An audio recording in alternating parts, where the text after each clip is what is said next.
Core strength and stability is important for spine health and athletic performance. Now, not many people will argue with that statement, but how we actually use the core muscles is a little bit more nuanced. So we're going to be getting into that today. Now, before we talk about the core muscles specifically, we need to talk about how muscles in general function. Now, there are three main types of muscle contractions that we see. Okay, we're going to use the bicep muscle for this because it's an easy example. So most muscles have an origin point and an insertion point. So a point where they start and a point where they finish. Okay, and when a muscle contracts, those 2 points typically come together. So the muscle shortens.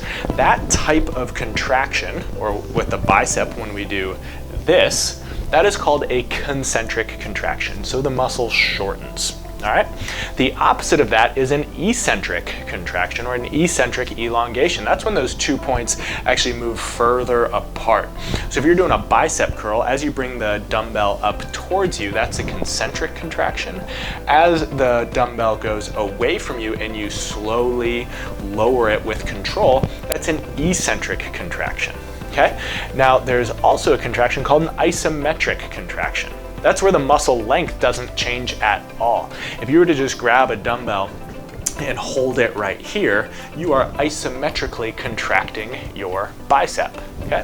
So when we're talking about the core muscles, we typically use them in an isometric fashion when we're doing something functional.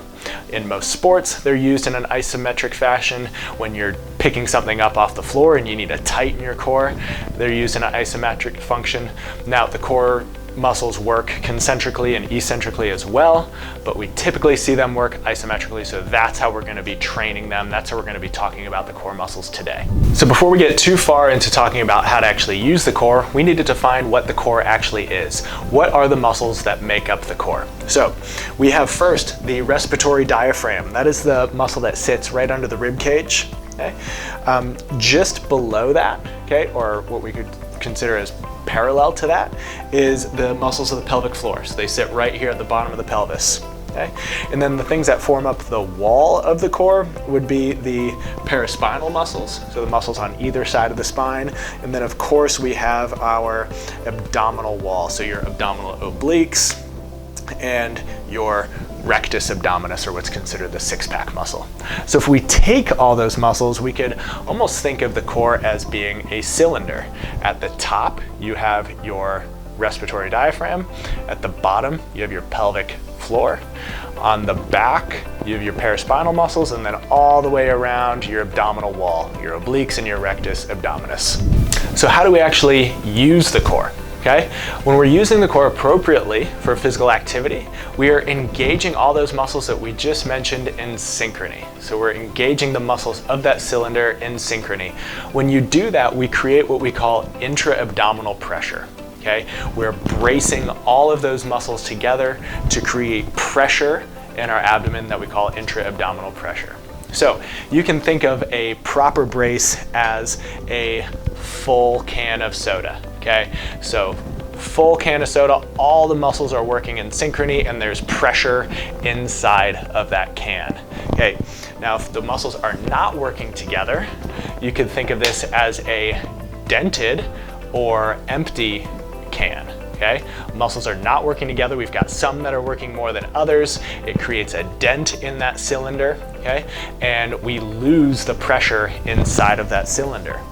Now, you take a full can of soda, you can put a significant amount of weight on top of this without it crushing because it has that pressure.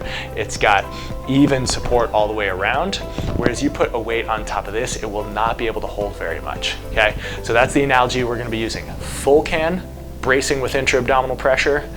Empty can is an inefficient way to start bracing the core. And by bracing the muscles of the core, by using those muscles in synchrony, we can better stabilize the spine and we have better efficiency when we're doing something physically active or athletically demanding, okay? Now there's certain exercise methodologies that encourage sucking the stomach in or drawing the belly button in towards the spine. And while not an inherently bad thing to do, it's not the most efficient strategy when we're doing something athletic athletic or something that requires us to stabilize the spine. It gives us this empty can feel. You put weight on top and it'll crush, it won't actually crush the spine, but it's going to limit your efficiency when doing that athletic thing. So we want to be encouraging that braced core with intra-abdominal pressure and that full can.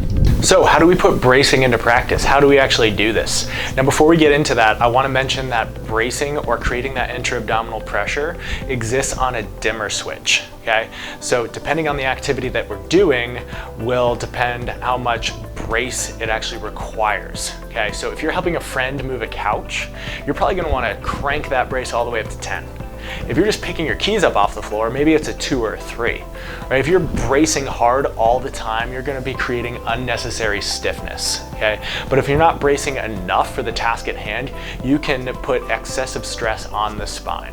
So there's a few different ways that you can work on feeling the brace. The first thing that I tell people is we really need to work on breathing. We need to work on how to use the muscles of the abdomen and the diaphragm before we work on mastering the brace. So I have another video on that you can check out. I'll try to link that below or in the article that you're reading right now. Okay. Once you've gotten that down, let's work on actually feeling the brace. So one of the best ways that you can do this is by imagining someone's gonna punch you in the stomach.